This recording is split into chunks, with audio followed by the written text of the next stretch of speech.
The recording has started. Hello, everybody. Welcome for the second masterclass of the Lifelong Learning Catalyst. Today is on alumni and the role of alumni in lifelong learning. We will have a fruitful discussion and interaction between several American, US-based universities and Dutch-based universities. It will be a lively discussion. Thanks for participating. Thanks for the panelists also for participating as the panelist. Lifelong Learning Catalyst is the organization that's organizing this masterclass, this series of masterclasses, and our organization is a temporary one. It's government funded, and the role of and the mission of the Lifelong Learning Catalyst as a foundation is to make lifelong learning in the Netherlands a more normal activity for public institutes in cooperation with employers, employees, to make lifelong learning as common as regular education. And therefore we have several activities, several funding programs, and this, our International Insights program, is started because there are several countries around the world with similar challenges, similar activities, have invented wheels, lifelong learning wheels, and we would like to incorporate that knowledge and that experience and share on that in an international context so we can use it in our Dutch context as well. Last week we had the first masterclass on transforming our universities. The recordings and all the takeaways are being shared shortly. Also this masterclass, the second one, will be recorded, will be shared afterwards so we can use the output on several occasions. So thanks again for all panelists and all participants for joining, and I would gladly give the floor, the digital floor, to Joe as our facilitator of this day, and I wish you a fun and nice interaction between each other. Brilliant. Thank you so much, Ronald. Great. So as Ronald says, welcome to everybody and welcome to our online audience. Hello. We are sorry that we can't see or hear you, but we would love to hear from you in the chat. We've got that chat function open, so please do say hi, add your comments, add your ideas, add your questions, and we'll be able to fold your questions hopefully into the discussion as we go along. So hello and thank you for joining. So we've got 90 minutes to get under the hood, under the bonnet, as I would say in the UK, or behind the web page, perhaps more appropriately, to understand the efforts, the expertise and the infrastructure that our guests and their organisations put into developing brilliantly effective relationships, and how those relationships lead to alumni services and lifelong learning services that work for everybody. So that's the task for today. And my best hopes, I'm going to ask everybody in a minute what their best hopes are for this session. My best hopes for this time are for a super engaged, enjoyable and innovating conversation, out of which insights and ideas emerge that give us all new choices for whatever we're doing in our worlds around alumni and lifelong learning. So those are my best hopes. So let's see, who have we got in our panel today? Who is in this conversation? I'm going to ask our panelists now to come on to us and to welcome you. Could you share with us your name, your organisation, and your best hopes for this session today, what you would like to have out of this? And because we want to deep dive into conversations relatively quickly, and because everybody has also had the explainer note with all of your bios and all your organisation's information in it, can I ask your introductions be beautifully brief in around a minute or less? So we're going to invite first is Casper. So Casper, good morning, good afternoon, good evening. Hi, Joe. Good to see you. Yeah, my name is Casper Vandenberg. I am a professor of public administration at the University of Groningen in the Netherlands, and I'm also the president of the Universities of the Netherlands, which is the association of all the publicly funded research universities in the Netherlands. Brilliant. Casper, what's your best hopes for this session? Well, what I look forward to is sharing and hearing all sorts of ideas of how we can move forward on lifelong learning, and also the link, I think, with alumni relations is a really critical one, and one that is underexplored and underused in the Netherlands to date. So we have a lot to win there. Brilliant. Thank you so much. Looking forward to talking with you shortly.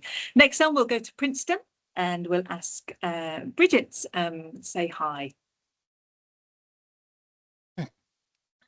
Good morning from Princeton, New Jersey. My name is Bridget St. Clair. I'm the Director of Alumni Education and Travel at Princeton University, which is in New Jersey in the United States.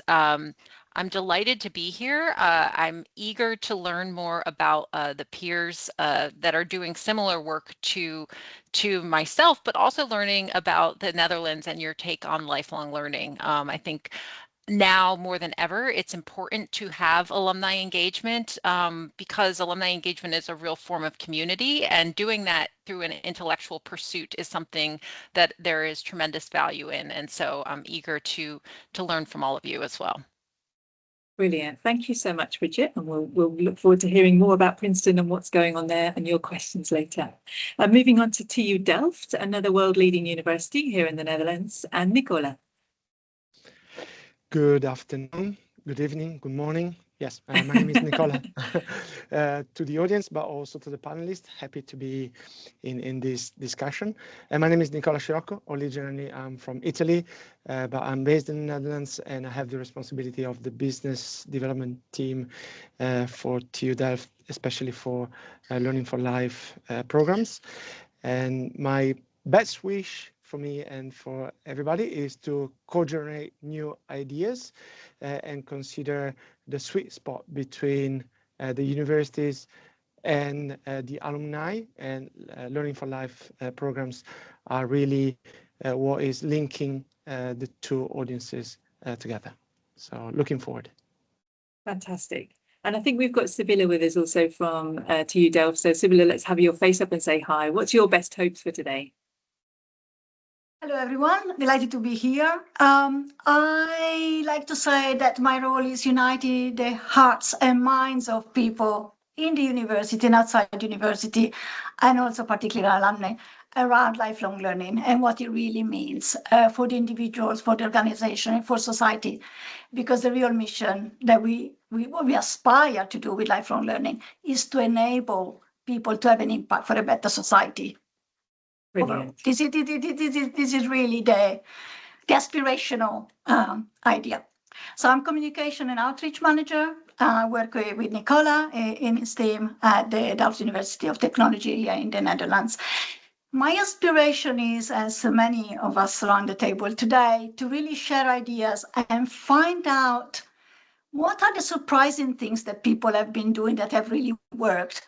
What are the challenges that we have in common, and what we can really bring back to our own university institution to try out. And also, I would say also to build a connection that would remain also in the future behind the panel today. Thank you. Wonderful. I love that. Being open to being surprised and all the new surprises around us. I'll go over to Jennifer, formerly of Lehigh, and now independent. Hi, Jennifer. Hello, I'm Jennifer Cunningham, and I used to work at both Cornell University and Lehigh University as a senior team leader in alumni relations, and now I am out on my own for a few months and hopefully a long career in that.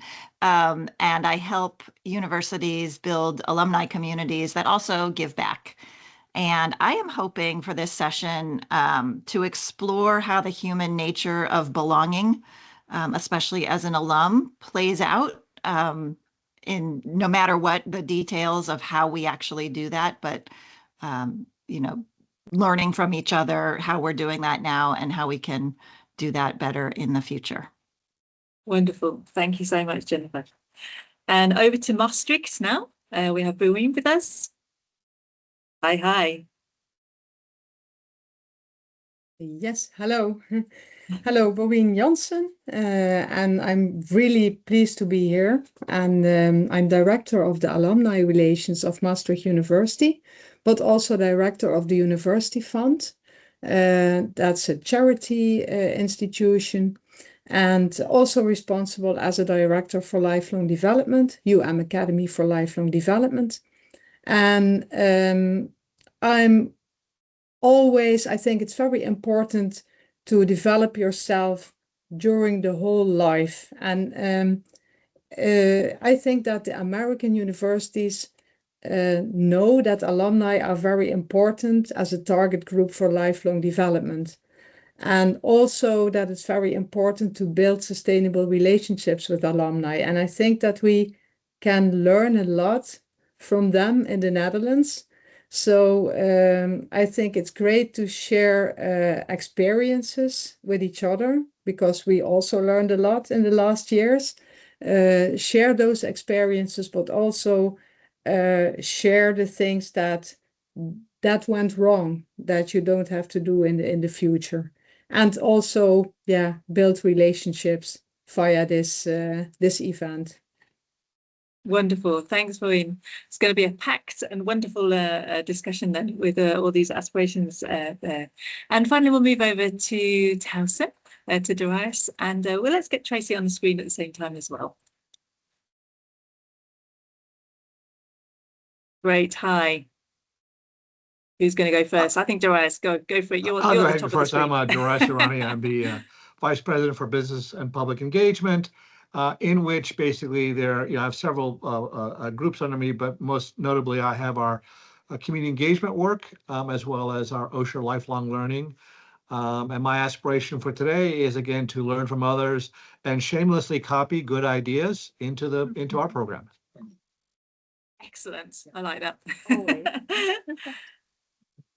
Hi, I'm Tracy. Yes, I'm Tracy Jacobs. I'm the director of the OSHA Lifelong Learning Institute at Towson University. And I'm really also looking forward to learning from others, really also learning how to further engage our alumni, I think is something I hope to take away. And just as that Darius said, cribbing any good ideas that are already in practice. Thank you. Excellent. And I think that's a great ambition for today. Thank you, everybody. I'll just say a few words to frame the topic now, and then we'll open up with the first couple of questions. Just to, again, hi to everybody in the chat there. So please do use the chat, panelists and audience as well, to keep going. I thought perhaps we should start with, now we've said who, and let's start with how. If I can suggest today, what I'd love for everybody here to be is frank, honest, to be respectful, obviously, and to come with those two hats. I guess we're all experts in our place and our practices and where we are as leaders, and we're all here as learners. We're all here to exemplify that humility and curiosity of the lifelong learner, as many of you have said, to learn from one another. And I extend that invitation to the audience as well. One practical point, we have most people, I think, in the audience and may be using English as a second language. So if we can modify our speaking me included to go nice and slowly and clearly, that would be super. So today we're bringing together perspectives, as we mentioned, from America and from Dutch universities. And whilst our universities all over the world have many similar aspirations and challenges, we have some significant contextual differences within the systems that we sit. And for me, as a systems thinker, context is everything, really. The system logic, just to remind everybody, in the US is very different to that in the Netherlands in some regards, in that American universities traditionally, but not all, are partially or privately funded in terms of how they cover their costs, which means that part of their work has been to develop strong philanthropic relationships with previous graduates and with other stakeholders around. And of course, that shapes the nature of the structures of the universities, the investment, and also where we put our energies and build our capabilities. And the US, and my limited knowledge of American universities, has a campus experience which is has a lot to do with the word that Jennifer mentioned earlier around belonging, around developing community, whether that's through lots and lots of sporting activities that people get involved in and can feel very passionate about, fraternities, or all of these types of things which all underpin that sense of community and belonging. And then the identities that are born of that. And I think that's important to bring those big words into this conversation relatively early. The Netherlands obviously has a largely publicly funded university system, so it's not really had the need to do so much in terms of driving philanthropy. So that forms a very different basis for the relationships and the infrastructure that we have built around how we work with our learners and how we organise our relationships with previous graduates. Allegiances and loyalties are strong, but they're very differently shaped from the US system. So those there are some differences, but I think there are significant drivers, as our panelists have alluded to already, to further intertwine alumni and lifelong learning services. So perhaps the Americans, I'm guessing, to strengthen those holistic and integrated relationships, and for all of us, I guess, to build relationships that open doorways to better enterprise collaborations, and as a means of effectively strengthening and scaling the lifelong learning provision demanded by government, enterprise, society, and people. So that's who we are, and that's what we're doing. I think we should move on. I should shut up talking, and we'll get everybody's back on the screen, and I'll slide off to the side. So framing the topic, we at the International Insights team here in Catalyst at all, we always start our inquiries with one question. And that question is really, what does success look like for your lifelong learning system, for provision in your context? In this masterclass, this means, what do connected alumni lifelong learning services look like when they're working well? Understanding what success looks like for you, what the benefits are to university, to learners and society, provides a rationale for investing in such services, for getting started and growing those within our contexts. And it also helps us articulate the potential challenges and the impacts along the way. So the question to our panelists, and we'll go around the room on this, is what does success look like to you in terms of alumni and lifelong learning? When this provision, whatever we want to call it, is working brilliantly, what will you be seeing? What will you be feeling or hearing? How will you and how will others know that alumni and lifelong learning, that relationship, is doing massively well? Who have I got at the top of my screen? I'm going to go to Bowen first. I'll move around the screen, Bowen, and then to Bridget. Would that be a good question for you, Bowen? Yeah, then I start dreaming. Yeah, overall, this is about being able to provide high quality and appropriate education on the one hand, and high visibility and accessibility of your offering on the other hand. Then you are one part of being successful only by offering high quality, labor market oriented education, because that's what we like to do. Take into account the wishes and the needs of the labor market. Then we also can improve the labor market position of our students, employees, including our alumni. And therefore, we must respond adequately, timely, and flexible to socially relevant transitions and know what the business community needs from us. At least it's very important that our alumni return to our university for postgraduate education after completing their initial studies, and that they then share their positive experiences within our alumni circles, because we have alumni circles all over the world as Maastricht University. We are the international university, we always say, of the Netherlands, because we are also between Belgium, Germany, and the Netherlands in that triangle. So we have many languages also within our Maastricht University. And we would like that they share their positive experiences with those alumni circles and during guest lectures for our students. And that's where the challenge lies, as there are many providers in the fields of professional education. And I think that we can be distinctive in that because we address the transitions of the labor market. Those are important themes for the labor market. And we try to organize our lifelong development offerings around those themes in a multidisciplinary way. So that would be my dream, that we see those transitions, that we are fast enough to respond to them, and that we can build a multidisciplinary program around those transitions. And then one thing to add, because if I'm dreaming, then then it goes on and on and on, that we also do that together with the other institutions in the market, also at another level. So not only the academic level, but also the middle and the lower level. Brilliant. So that would be nice if we could reach that.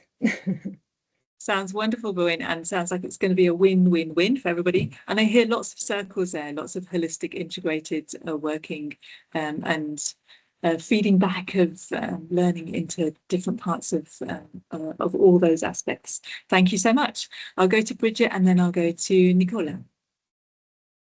Yes, thanks so much for the question. And I when I was thinking about this, I think it's important to kind of frame my university, Princeton University, and our model, particularly for our Dutch counterparts, is slightly different. Our lifelong learning, which is what I oversee, is really one spoke in a bigger alumni engagement wheel.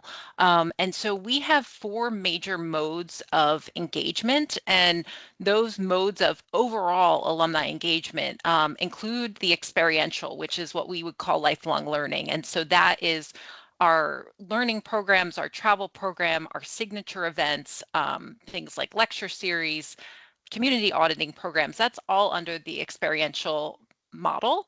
But in order to talk about success, I think it's important for me to also mention the other modes of engagement that we have here at Princeton. And the way we measure success is by looking at volunteering. That is another huge part of our engagement model. And we feel that success with alumni is a partnership, and it's really programming and a relationship that is mutual and ongoing. And so we have huge numbers of volunteers, and we ask our alumni to be part of the solution and the offerings. And so it's not just top down, but it's really a linked partnership. And so volunteering is our second mode of engagement.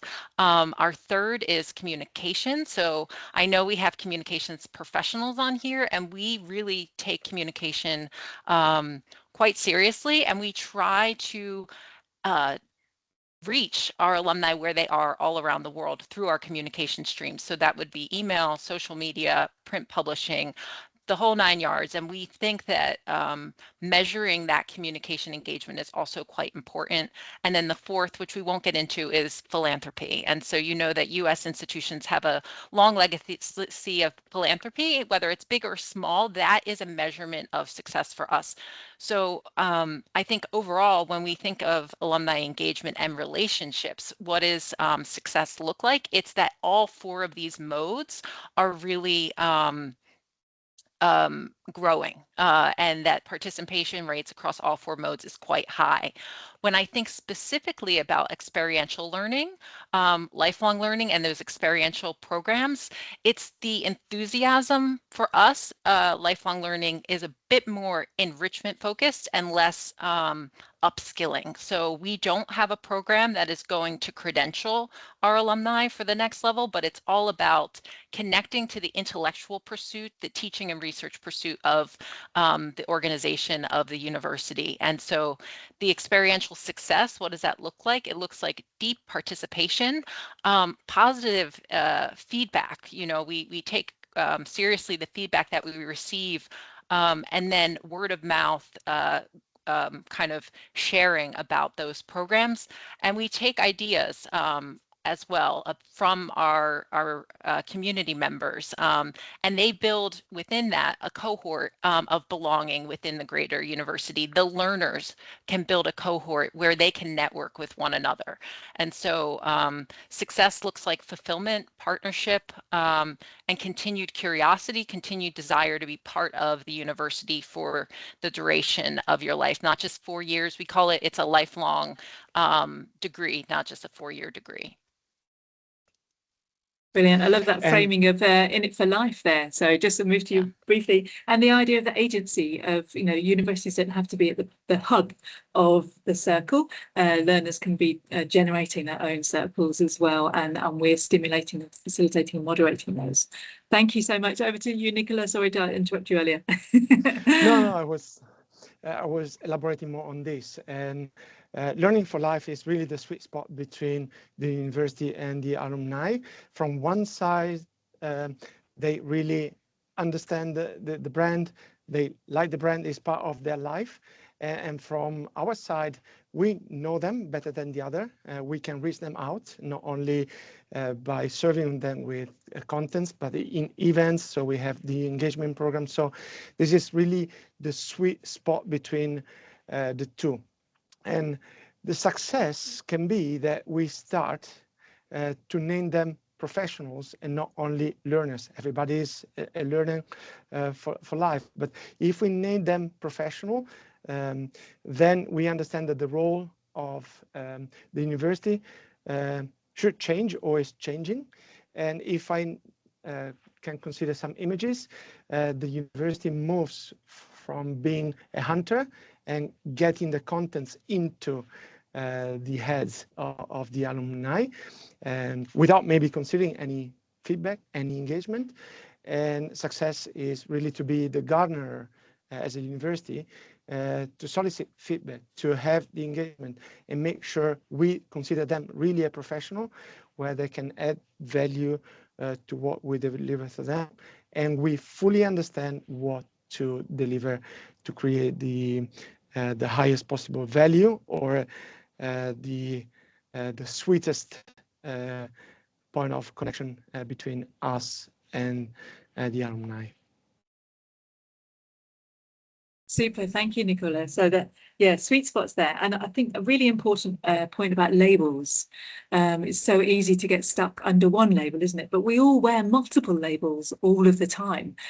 So we are learning and leading it at the moment simultaneously, and many other things besides. Yes, so that switching of labels does something to the nature of the relationships, doesn't it, as we move through. Thank you so much for that. So I'll move now to Darius, I think. That's okay? Yeah, sure. So, you know, success, you know, for us, alumni engagement is critical. You know, there are many front doors to university that we see here, athletics, arts, and then our programs through our lifelong learning, OSHA lifelong learning, as well as through our entrepreneurship program. Again, many ways for alumni to be engaged. And to from the same as Princeton, much of our lifelong learning is more experiential, focused less on credentialing. Though I do have another non-credit certification program that we do give discounts to alumni. But generally speaking, we want our alumni to be engaged in many activities across the university.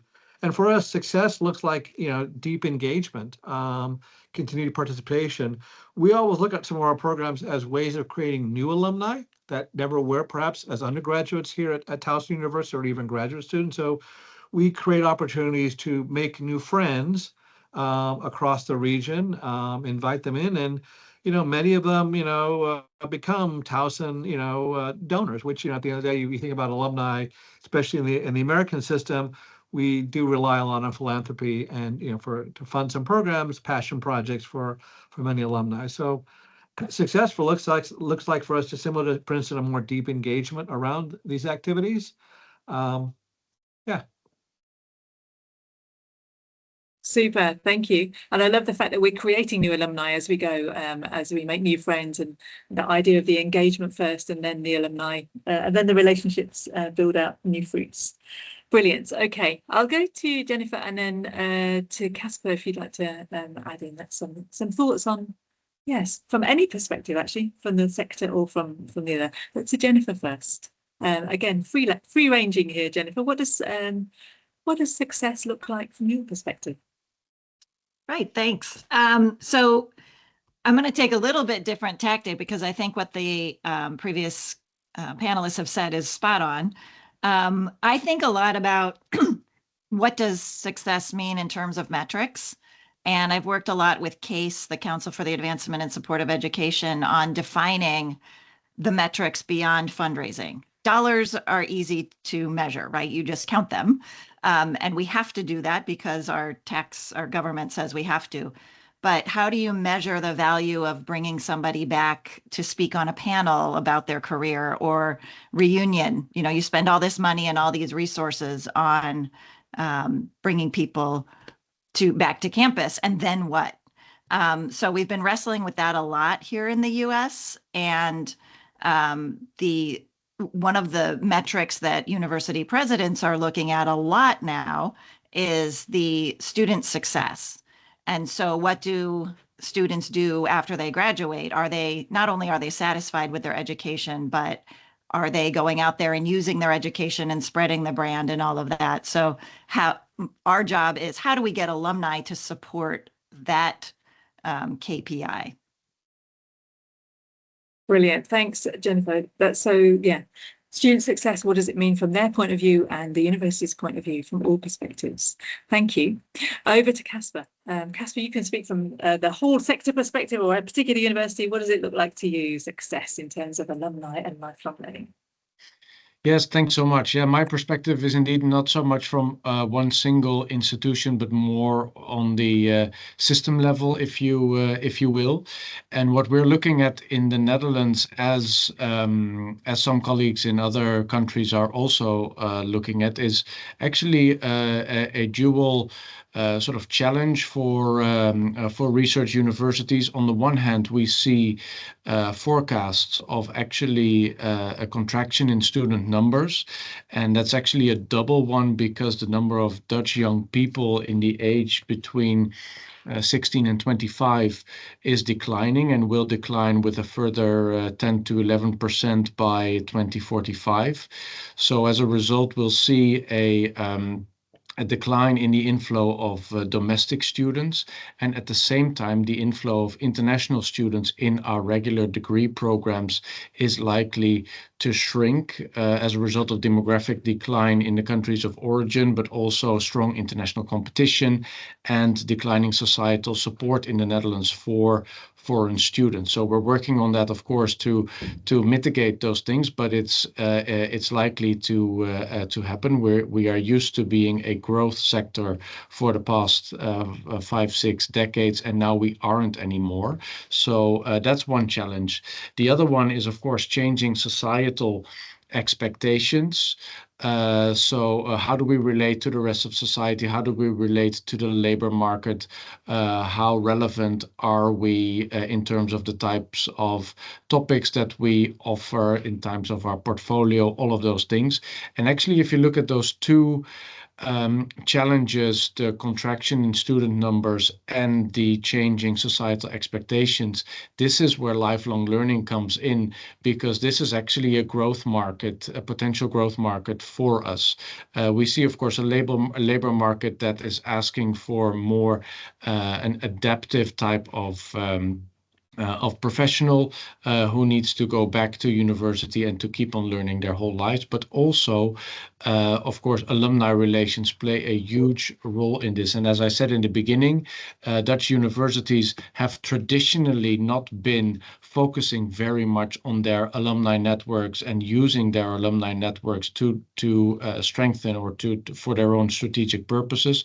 And now is absolutely the time to focus on that, to invest in that, and to also make it work better. We want our alumni to come back to our universities to keep on learning, but also to get to be better anchored in society, to diversify our financial streams of income, all of those things. So if you look at it from a macro perspective, the Netherlands, of course, has a very strong and a beautiful university landscape, but the big challenges that we are facing for all of those, we see both lifelong learning and much stronger alumni relations come in as the answers to each of those challenges.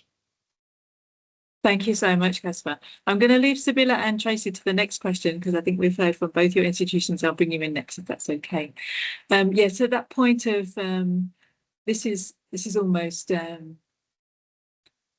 prerogative now to move forward. Dutch universities, American universities have millions of alumni across the world. Our graduates are everywhere. As we send people out into the world, they're changing the world and shaping the world. So if we are to grow as universities and they are to grow as people, and then the bigger purpose, societies and economies are to prosper in all aspects of that word, then we need to work together. And building on the basis of that relationship, which has got to come back to who do we trust, and who do we trust to work with on those aspirational dreams in the future. Thank you so much for all of those. This idea of Willem's brought it up in the chat already. You've preempted me, Willem. Great minds think alike. My next question, really, to get things going here, and hopefully to encourage some questions between you of each other, is really around the mindset, the fundamental assumptions which drive the strategies and practices around alumni engagement and lifelong learning provision. And this is really getting us to the heart of how central are these ideas in terms of our strategies, our mission, our strategic objectives. Do we see them as helping us to progress our missions as universities, as Casper's noted in the last response there? So I guess the question is twofold. It's first, as a proposition, does your university see all alumni as lifelong learners? I think we've partially answered that slightly. Is this an assumption, an expectation?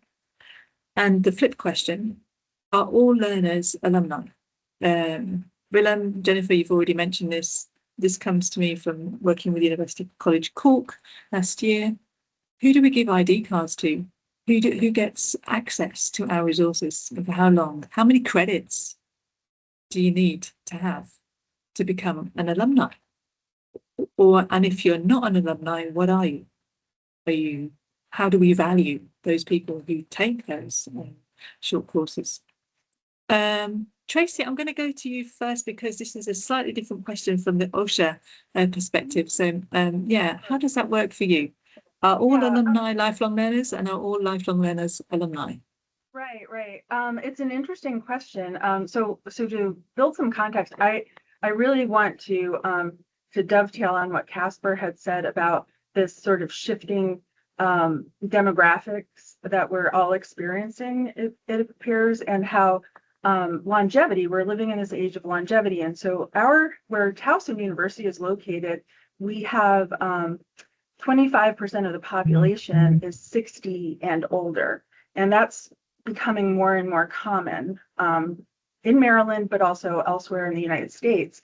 And my program, the Osher Lifelong Learning Institute, is one of 124 different Osher Lifelong Learning Institutes in the country. So we're all attached to a college or university.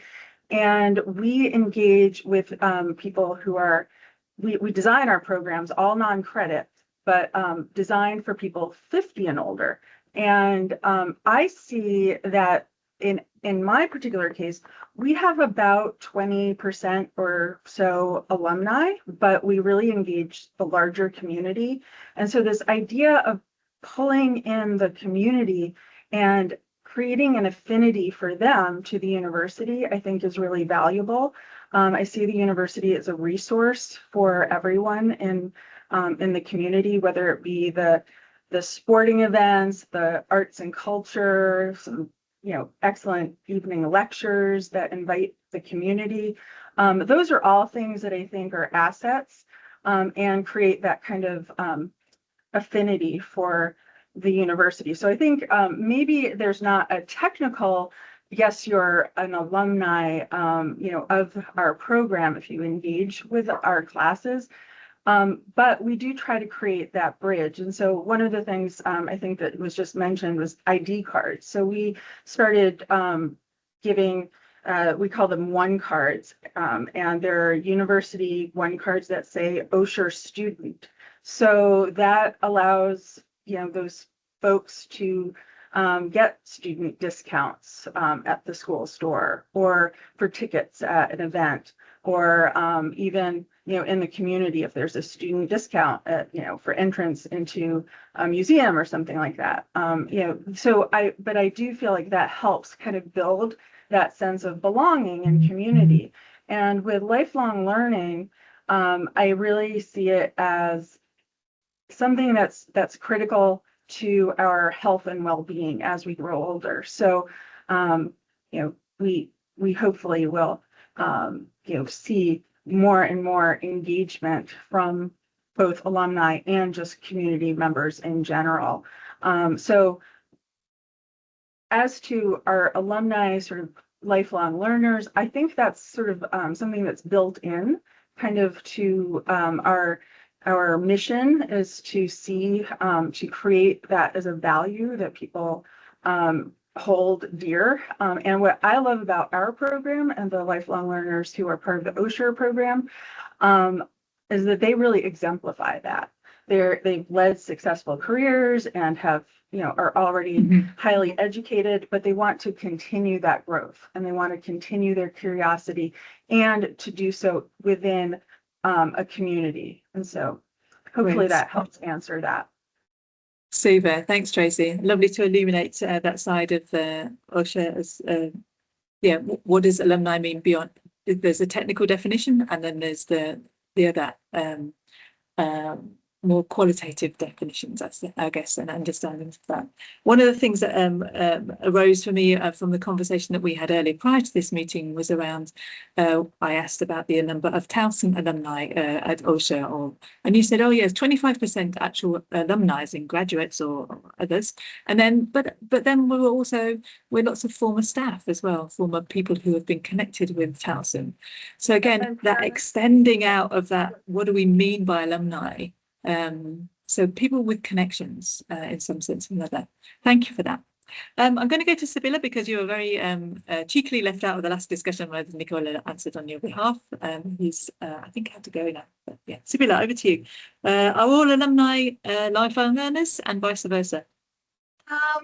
No. Well, I'd like to go back to a little bit the context between the Netherlands and the United States, because building the community and engagement looks very different in the two places. So we are really focusing on building the engagement a lot more, building that community, strengthening those ties for the alumni. So therefore, the people that are connected because they are graduates here.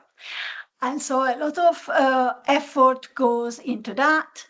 At the same time, what Willem has mentioned is something, of course, that within the lifelong learning space, we are thinking about.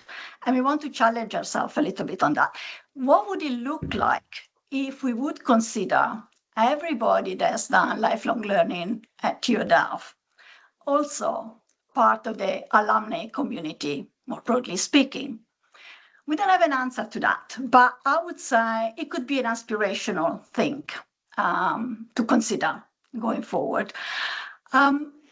in terms of the efforts that we are doing of engaging with our community of alumni, we have about 100,000 plus alumni in the alumni community. We have about 4.5 million learners globally for lifelong learning. So the scale is very different, and it's something that is worth thinking about when we look at this dilemma. And what does it mean then engaging these different communities?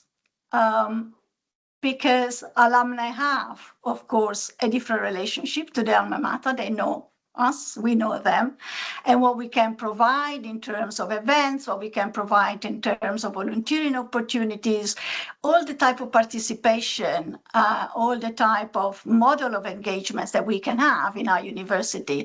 How would that then translate if we are thinking of the lifelong learner more broadly?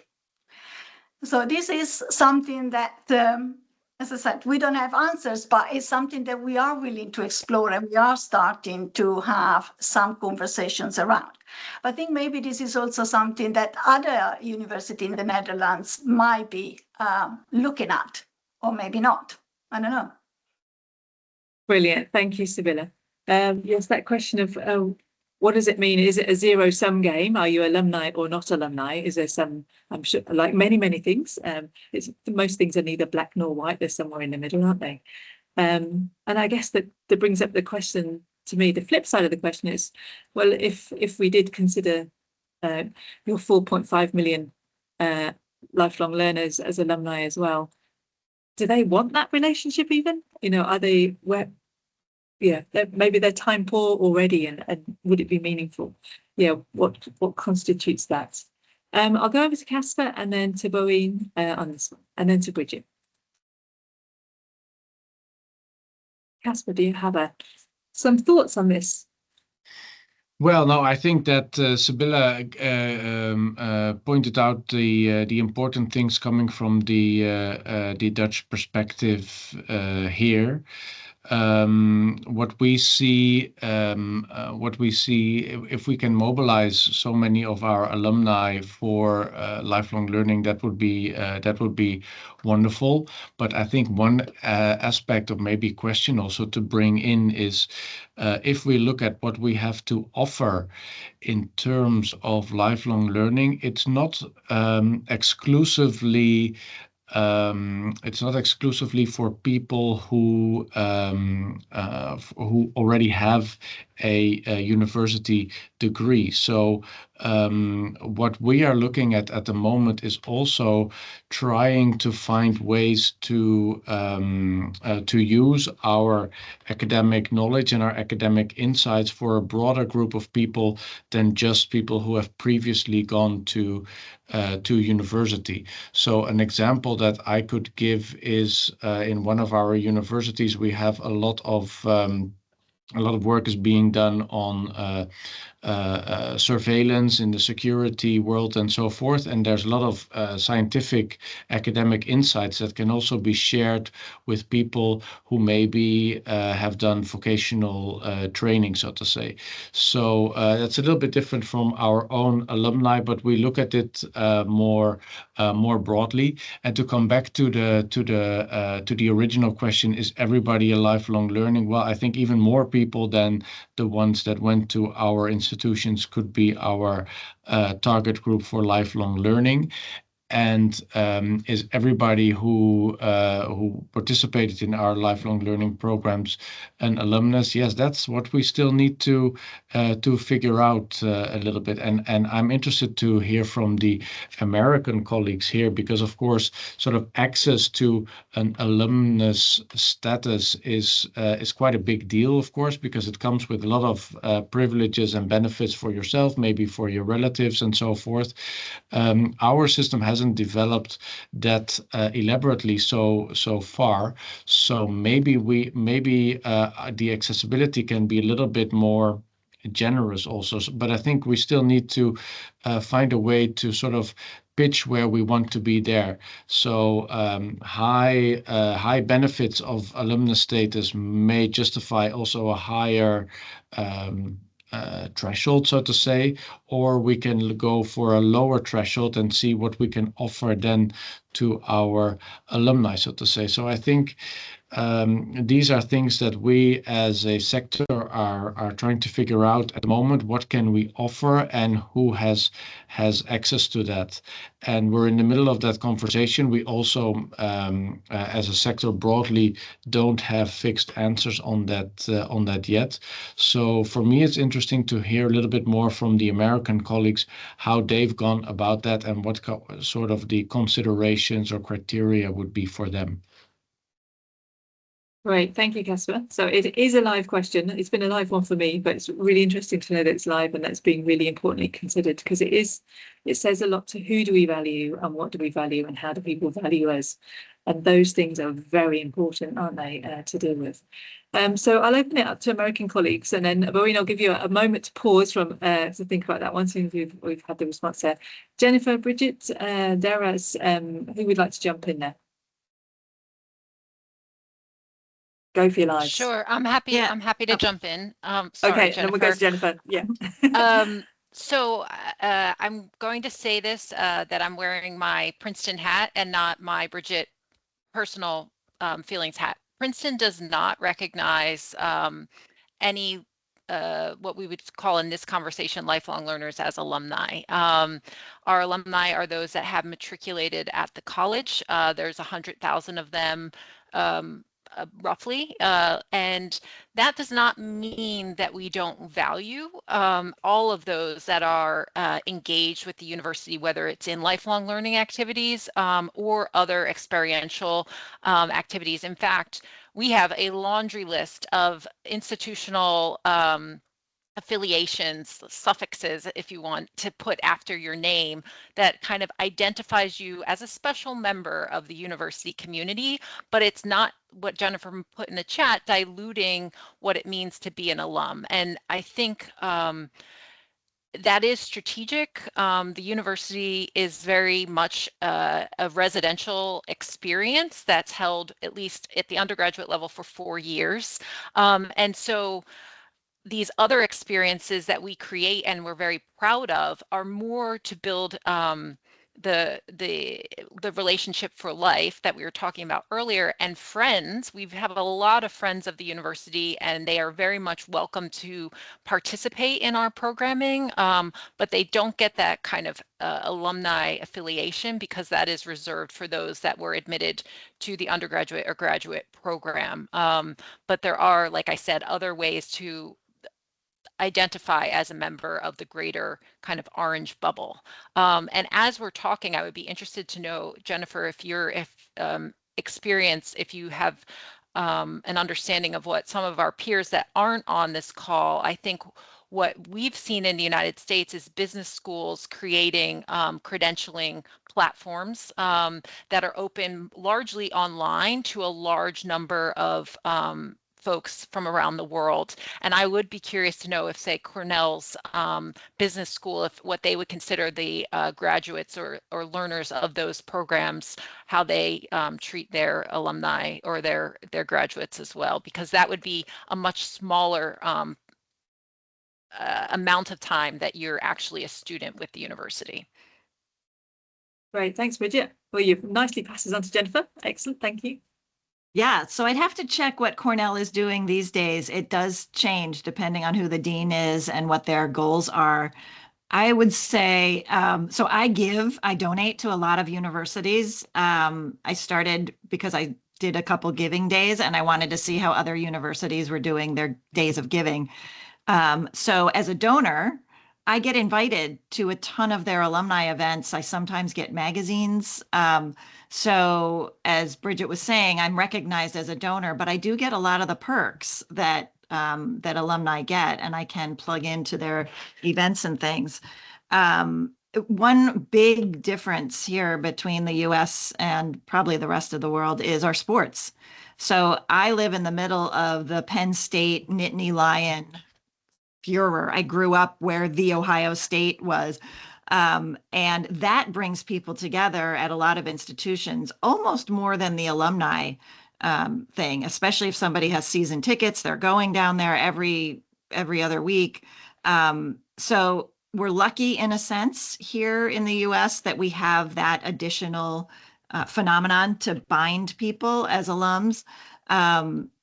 We could do a whole nother hour and a half about the issues with hanging your hat on the sports and the fundraising. But the other piece that I think Bridget touched on a little was parents. So we have started in the US to look at parents as part of the community as well. The fundraising and also engagement, because there are a lot of famous parents that send their kids to schools, and you want to take advantage of that, especially the parents whose children went to private schools here in the US, who are used to paying a lot of money, are used to the fundraising machine. So, again, while not alumni, they are seen as a very valuable member of the community. And can I ask, Jennifer, are you accessing those sports-based relationships, parent-based relationships, communities to grow your lifelong learning provisions in those universities, in terms of either being, what do we call them, auditors of current modules, or to be guest speakers, or to invite work integrated learning, etc., and placements? So all of those, they all spin together, do they? Yeah, absolutely. And the other little twist is that lifelong learning does not just mean, come back to campus or even take a credentials, but a lot of us do like career networking events where, people are coming to meet each other, to meet past professors, to meet rock stars in their industries. And a lot of times that falls under the lifelong learning or lifelong engagement that is beyond the parties. Because our industry as alumni relations used to be known as the party planners, the friend raisers, and that is no longer being, well, it happens a lot, but in terms of the senior administrators at universities, they are looking for more, how can the alumni contribute to the university, not just come and party, or not just do happy hours, across the world. Great, thank you.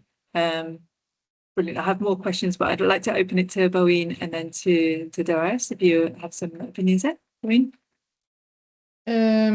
Are all alumni lifelong learners? We see the alumni as a warm target group for our lifelong learning programs. Actually, we asked our community what they think it's important for them.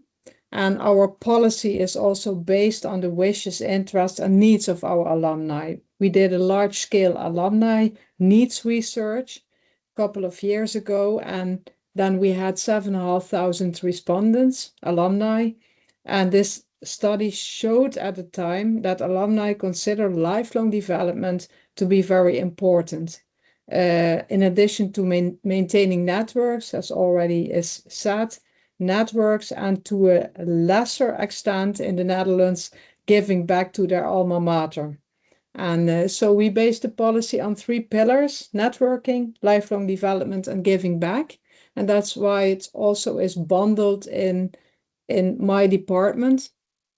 And that's why we are now working all over the university. We have different lifelong development departments within the faculties, to bundle those activities so that we can share experiences and also have lesser costs, because we have to pay the costs ourselves. It's not the public money that we can spend in these activities.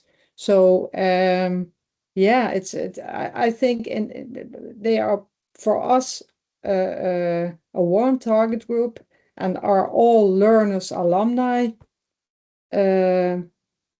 No, that's a question for me. Not at this moment.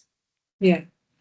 And I think there's a specific, what's coming out of this discussion is that there is a specific value and recognition of a type of relationship with someone who's invested 3 to 4 years of their life with the university.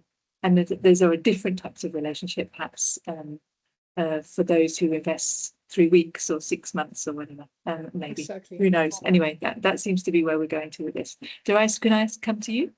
Is there anything you'd like to add to this, or questions you have? Yeah. Yeah. So the interesting thing is, so in the Princetons, the Harvards, the Yales, there's a certain value beyond the education that you get from being an alumni of that organization. So it is in some cases there is the need to make sure that basically that image, the value of the sheepskin is preserved. And again, for most universities, they want to make sure that the alumni or the undergraduates, the graduate students are there and they're recognized for their contribution. But again, in an environment, in a fiscal environment where basically resources are being shrunk every year by the public, it is oftentimes needed support, philanthropic support. So we certainly go out there and try to engage alumni, but also non-alumni. So some of our biggest donors have been non-alumni coming back and seeing some of the programmatic things that we're doing as a university to support the workforce development, first-generation students. We're a majority minority serving institution. So those sort of things, programs like myself, Osher, again, benefit from the fact that these things are not funded publicly, but they're funded through philanthropy and other things. And the idea being is that this provides opportunities for the next generation coming in, helping the college students of today become successful tomorrow. So basically they can then sort of give back to the broader community. So I think sometimes, it is tricky because, the value of, and my degree is an economist, so I kind of look at this a little differently, but, this whole alumni thing is really, for us here at Towson, is friend raising awareness of who we are. We're the second largest university in the state. We're often feel like we're the middle child in the system. We're not sort of, we're not College Park. We're not the flagship. So then everyone kind of goes a flagship. Yay. The big football team, basketball team, all the great sports are there. We're kind of the I don't want to say the middle child. We do solid work. We graduate, our students, undergraduates have great success stories. We have no difference in African-American graduation rates for white graduation rates. So it is sort of important that basically we're able to graduate. We do great work in terms of graduating our students who then go on to work, participate in the workforce. 85% of our students stay within Maryland. But yeah, it is, so it is kind of a tricky thing of who is an alumni, who is sort of not, we don't play fast and loose with that definition, given the fact that there's some financial implications as well as reputational implications in that statement. But again, we want people to participate and engage with the university. I think that's critical. Many people come back to the university. Tracy Shop shows 80% of our people are non-TU alumni. Brilliant. Thanks, Doris. I'm going to ask you to continue if you like, because I'd really like to extend the idea of friends and building friends around the world and the communities that you're engaging in. And I know from previous discussions and the reason this webinar is framed as it is we've got alumni and lifelong learning as our headlines, but it's that the visible and invisible work that goes on behind the scenes in building those relationships in engagement. And as Munster Technological University said to us last year, engagement comes first. If we can get lifelong learning to come as an opportunity out of that, great. But engagement is where it's at. That's the first thing. And I know that you guys at Towson have been doing some pretty impressive work on organising the relationships, the partnerships that you have, on managing those, on creating that back-end infrastructure, the databases, etc., which allow you to sustain those relationships and make them productive and effective. Would you like to say a little bit more about that, advice? Sure. So, Towson University, long history of community engagement work. So many of our faculty are working with local communities on problems that affect the communities. And basically it's a two-way, it's a partnership. It's a pure partnership. Again, we take best practices. Prior to 2016, it was a bit more organic and a bit more loosey-goosey, if I may use that academic term. And the idea being is that oftentimes faculty would be working with a community partner, but not realize that another faculty in the same department, same hallway, was also working with the community partner. So there were multiple asks, and really you had dilution of effort. And so our former president put together a management structure around all this work, and really to idea of being able to manage it and to recognize it and to elevate it, to create the community engagement ecosphere that basically says, hey, we're Towson, we're working in the community, and also raises our profile amongst the broader community. This is what Towson does. And I will say one of the nice things about this, and the database was again another build we did with through a university-wide council of engaged scholars and engaged staff members, community engaged staff members, was basically sharing their partners and putting that together. And so now, from an advancements point of view, if someone said, hey, what work is being done in autism, we can immediately create a report that says all the research work, community engagement work around that takes place. But also more importantly, and this is again, for our politicians, for our legislators, we can go by the districts and say, hey, where is Towson involved in your legislative district? How is Towson helping your legislative district grow? How are we solving your particular problems? How are we engaging with the community in your particular legislative district? So for that's very important for us in terms of basically being known for that. But yeah, the work, again, to Joe's point, a lot of it took behind the scenes. We do a yearly celebration where we celebrate our partnerships, both the faculty as well as a community partner. And again, it's a great event, and it shows basically the power of the university in the local community, the impact of the knowledge of the community and the university being sort of harnessed to solve big problems. Great, thanks, Joyce. And I guess that, yeah, in terms of pivotal institutions in the region and working for your societies, that's a very important one. I'm going to go to Sibylla to talk about this, because I know at Delft you've been working quite hard behind the scenes to build different offers, and some of the things that you're doing to organise your relationships, to go about crafting those sustainable relationships, and then communications, I know it's part of it. I'd also like to just flag the fact that you're a specialist university and how you are able to differentiate between the types of alumni that you have and whether those alumni need what you can offer as they progress through their careers. How do you find that out, and how do you organise around that? Yeah, so very similar to Bowen comments about the research that was done by Maastricht University. Of course, our alumni office also conducts surveys and try to find out from the alumni community what are the needs. For example, out of the over 100,000, I would say that about half of the alumni population of TU Delft is actually mid-career. And we know that in this stage of their working life, their professional life, they are looking for deepening their knowledge, maybe also for acquiring specific knowledge, as well as looking at what I would say cross-functional knowledge that they can be applied across different roles in the sectors that they're in. So it could be either very sector-specific, and because we are a technical engineering university, of course, the knowledge and the skills that we offer is specific to engineering, the science, and design.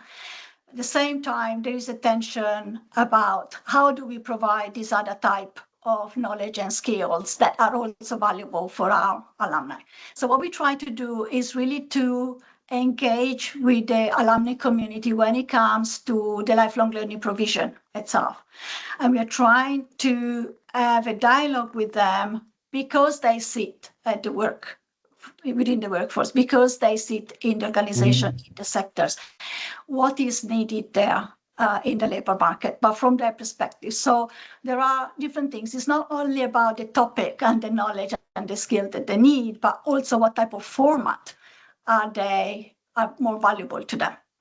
So in that, we are also looking to experiment with different things. So we started off with MOOCs, but then we went into more specialized, more educator-led formats, professional education courses and short programs. But now we are diversifying, and we are starting to offer seminar or masterclasses or webinars. So different modalities. And one of the things that we are still in the infancy, but we'd like to really do much more of, is co-creation with alumni. Because they are the professionals. We touched upon this. They're the professional that we serve, but also they're professional in the sectors.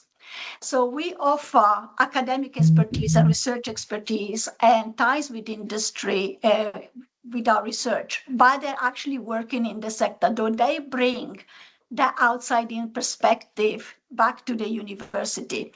And that's very valuable when we want to actually produce education that's fitting to the needs and to the labor market. So one thing that we've been running for 3 years is a summer course on credit management. And this is co-developed with alumnus. And this runs towards the end of June for a couple of weeks. Here is different modules on campus. So this is face-to-face, which is again different from the majority of our offering, which because we serve a global international audience tends to be online. But as I said, we are diversifying and looking at what other modalities and formats would serve better. One other way is that we are engaging with our alumni at the development stage of the lifelong learning offer is, for example, within the Learning for Life dedicated center, where we develop the offer together with the faculties.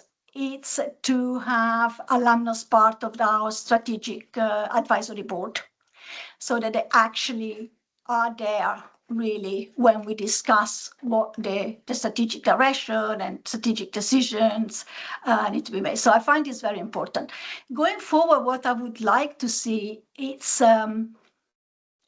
much more the community brought into maybe a panel of alumni that we can regularly engage about all different type of things to do with lifelong learning.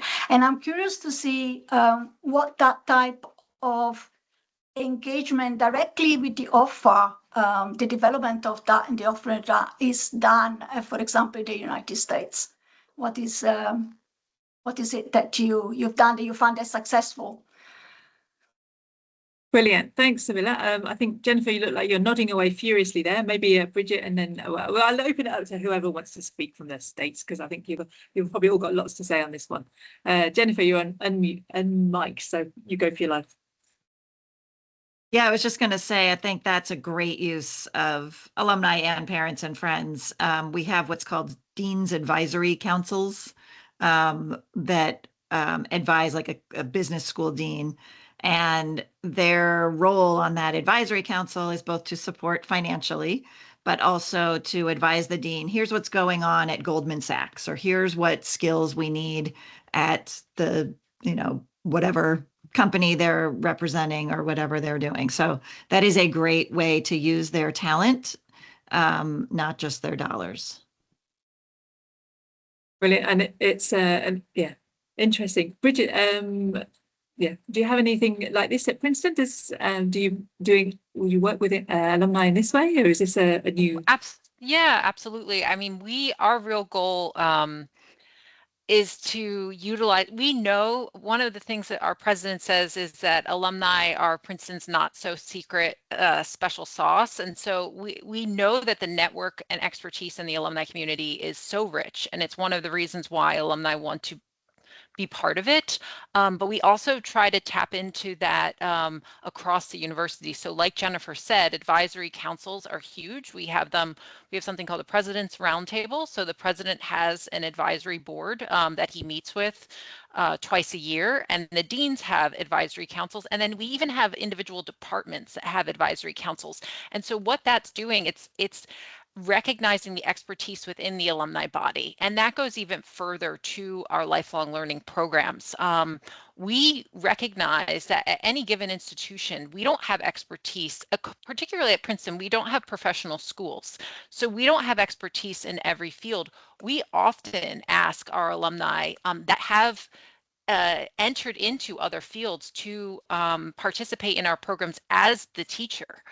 So whether that's giving a lecture, whether that's leading a short program, we often look to our alumni to be the experts that they are in their lives. And we also encourage alumni across the board to be co-creators of programming for one another. And so part of the way to scale engagement is you can't do it all in-house in shop, but you can create tools and sets of tools that can be used for alumni to create programming they can go much further than what we can do on our own. And so, yeah, that's a huge part of our strategy at large.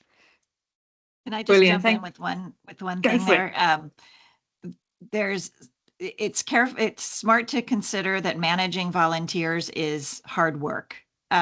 So I see everybody nodding. So it's not even just enough to have a brilliant speaker or somebody sit on a dean's advisory council, but that dean or the person who's producing that event has to be a great volunteer manager. And I will shout out to Jo. She did a great job managing us and preparing us and making sure that we were, the right people to participate on this call. So a lot of universities I work with that are not quite at the level of Princeton or Lehigh or Cornell think, oh, let's just get a bunch of volunteers. Let's just get them to speak and get them to serve on a council.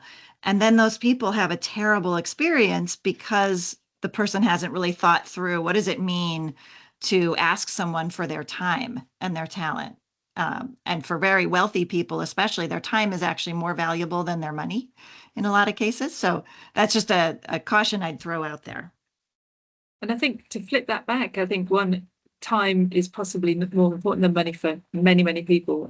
Just working with some South Korean lifelong learning centers, and there's a hunger to keep learning and to keep upskilling, but most people are working at 180 to 240% of workload, so they're squeezed on all fronts. So if you can be given time, it's possibly even more precious than a dollar in some instances.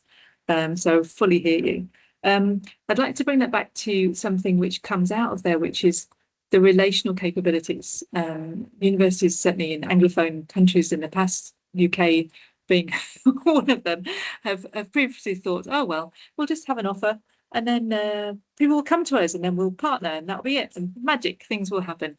And there's been, in some instances, very little understanding of the need to build relational capabilities, the valuing of those, and how do we do that, the investment in those, and as you've alluded to, the impact those can have when they work brilliantly and also when they're absent. Could I ask, I'll throw it open to anybody to speak to that. How would you say your university and you invest in relational capabilities? Are they measured? And if I've got them as an academic, do I get more chances of getting tenure because I'm good at engagement? Or, do we train our academics or our professional staff in that way? Throw it open to anybody who wants to answer that one. Oh, I could keep on talking.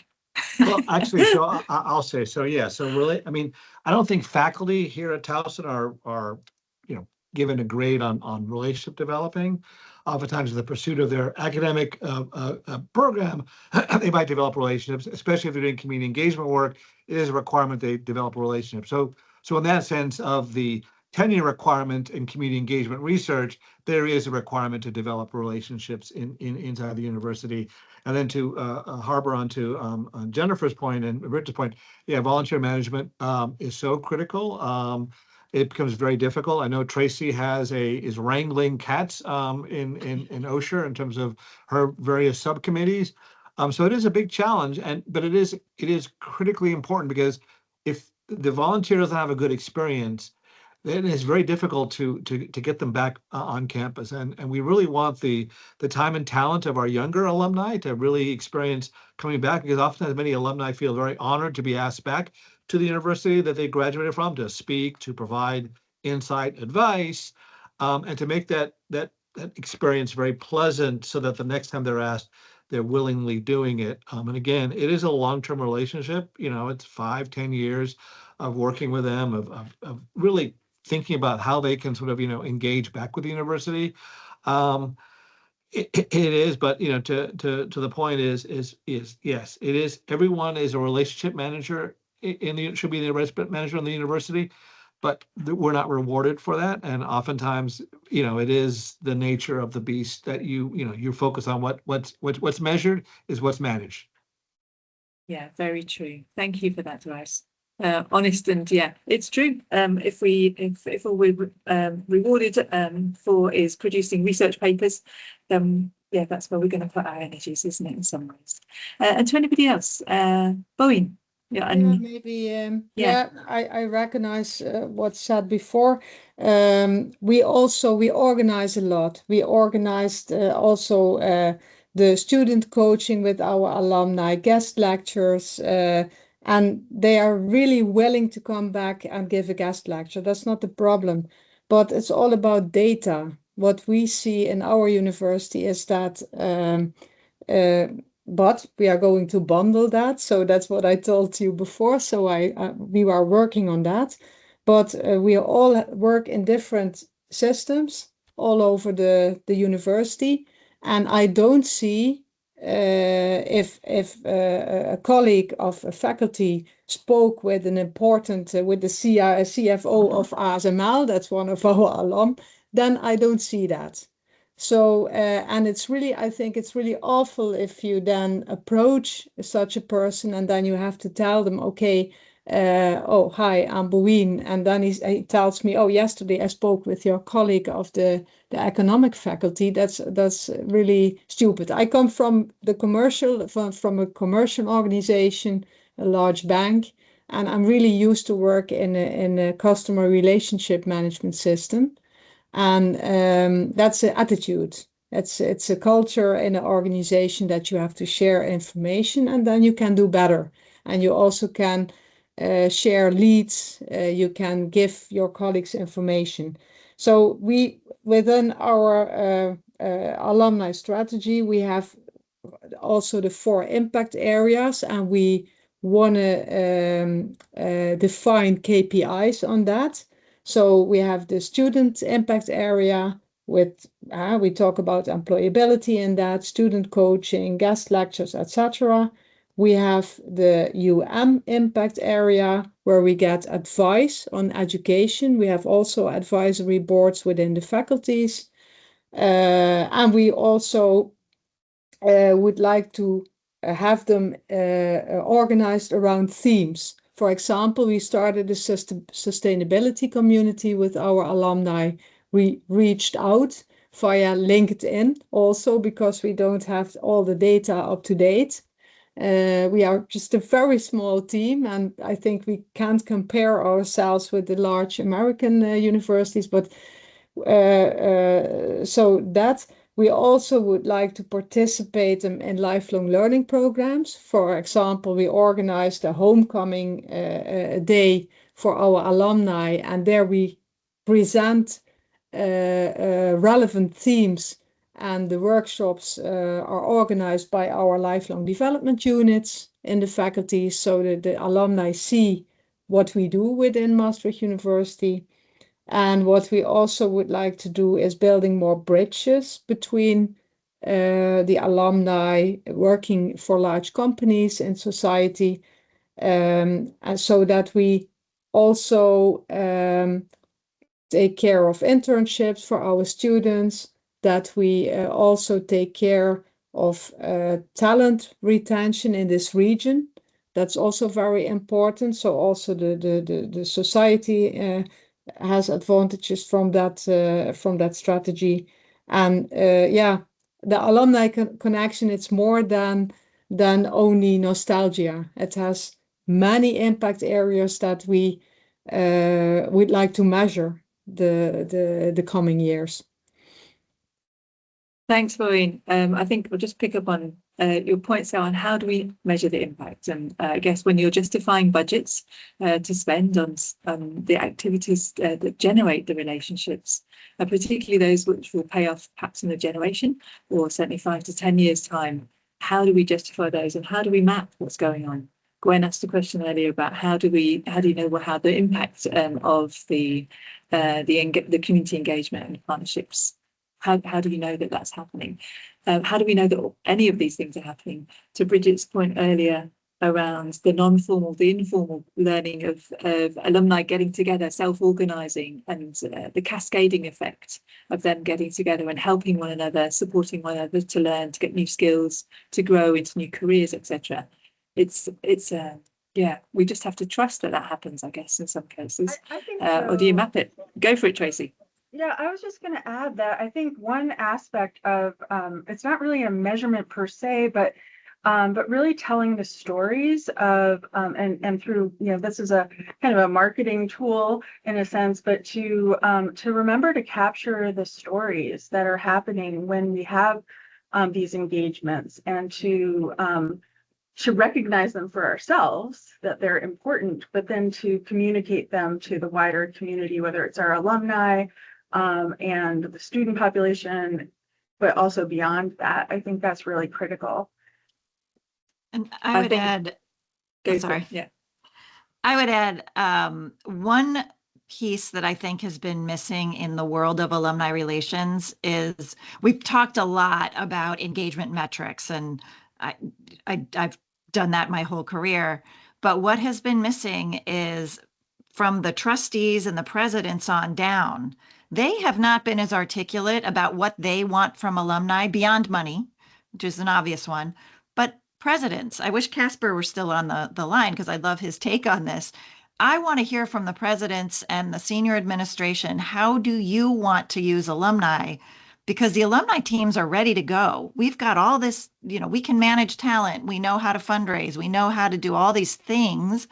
But that North Star to what the university really needs from its alumni is often the missing link. And it's hard to measure anything if you don't know what the president's goals are. We know what our fundraising goals are, so we often do that. Yeah. But what are the goals of the university? Is it to get more students? Is it to get a wider connection with the community like at Towson? Is it to get more applicants? Is it to get, what is it? So that's the conversation I'd love to have. I think, yeah, absolutely right. Maybe that's why we would like to have the KPIs on the 4 impact areas. And we are talking now with all the deans of the faculties and the alumni coordinators. That's the phase that we are in right now. And I would like to have the PDCA the next years on those KPIs, and that everybody shares the same KPIs. That's my focus the next year. Brilliant. Thank you very much, everybody. I realise we've got 1 minute left in this discussion. We've just lost Darius as well. Coming back to Tracy's point, I think those stories that we're sharing stories now, and it's one of the richest forms of learning, of exchanging, of growing, isn't it? So capturing those stories from what's happening and retelling those and making the stories, because the stories are from the user's point of view, the storyteller's point of view, and those add so much depth and richness in so many unexpected ways that we can't possibly conceive of when we're dreaming up our alumni lifelong learning services. And to your point, Jennifer, and I think to all of us, about who at the top table is centering alumni and lifelong learning, because they are cross-cutting universal themes that are holistic, that can draw universities fairly siloed sometimes, departments and teams together, so that we do know what's going on with each other and we can build together. Thank you so much for all of your inputs today. Is there any last one word from anybody before we close down? Sibila. Yeah, so I'd like to say that attitude of lifelong learning, the provision of lifelong learning, is actually a core task of the university since 2023, which is great.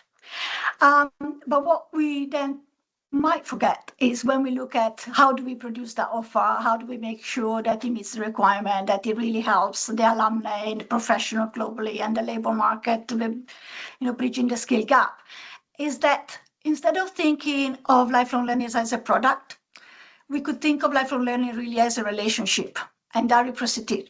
And also, what does it mean when we extend the relationship into other areas and other stakeholders in society? And we do learning communities, or we bring public society, or we bring the municipality around the table, and what that impact and the stories connected to that impact then look like. Brilliant. I think that's a wonderful note to end on. Thank you very much to everybody. Thank you for everyone who's been on the call in the audience. I hope we've answered your questions. Hopefully this has met, I asked you at the beginning what your best hopes were for the session. Hopefully some of those have been met, at least in part.